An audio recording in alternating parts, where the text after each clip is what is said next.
They told me for years there was no money in podcasting. Well, they were all wrong. You could get into this game for $4.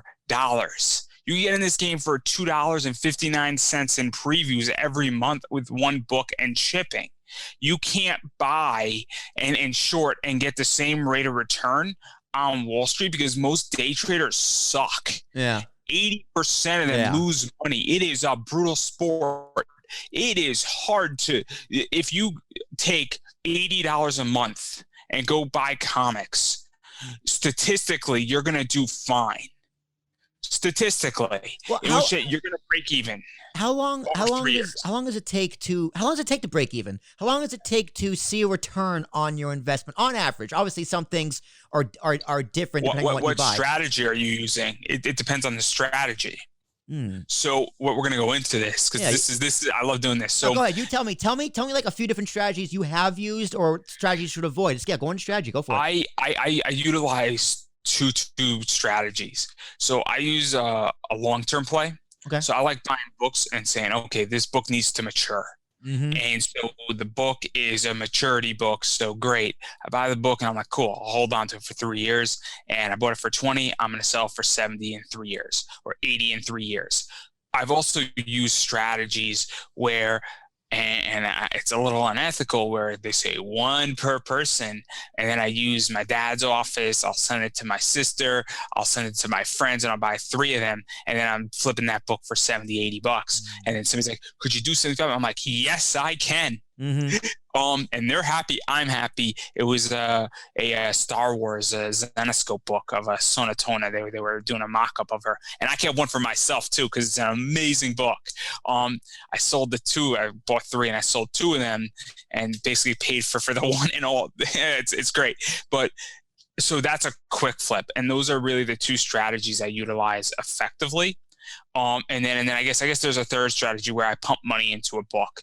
So a way to increase value in a book is getting it signed and graded like this. So getting it graded, this is a yellow label, which means it's signed. Getting it signed. So sometimes artists will charge for this signature. So that's pumping money and that adds value to it. And then grading it is a $20 to $30 process, and whatever the signature is, and then also whatever the book is. What does grading mean? What does that mean? It means what they do is that CGC or CBCS, you send it to them at a con or in the mail. You pay them, obviously, and then they encapsulate and give an objective grade. So they analyze the corners, the page numbers, the colors, any spine ticks, any fractures, staples missing. And this basically protects the book. It says this is a 9.8.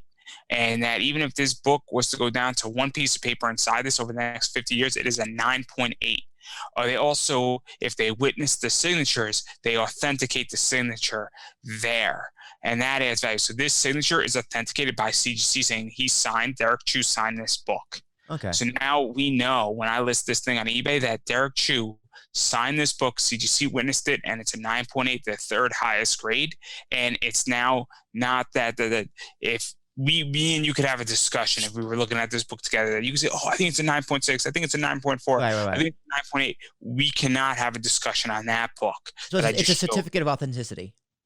But this is airtight. Right. So you can't open this. Non-negotiable. Okay. You can't open this. Really? So, I mean, it's hard plastic. Okay. You can't open this book unless you want to ruin it. I mean, obviously we could open it, but this, like, no air is in here or very little air is in here. Right. So this book will have a shelf life if it was exposed for probably 30 to 40 years. There have been books that have been submerged underwater for an hour and no water got into this. God, nerds never cease to amaze me. I gotta tell you, man. This company was just bought by Blackstone for $250+ million. And now it's part of Blackstone. You have a big institutionalization, bought a grading company for comic books with Jay-Z of all people and a few others. And it's a big deal because I think they're going to spin it off. And this company grades baseball cards and Pokemon cards, and this adds value. So if this book was raw and signed, it might be a $40 book.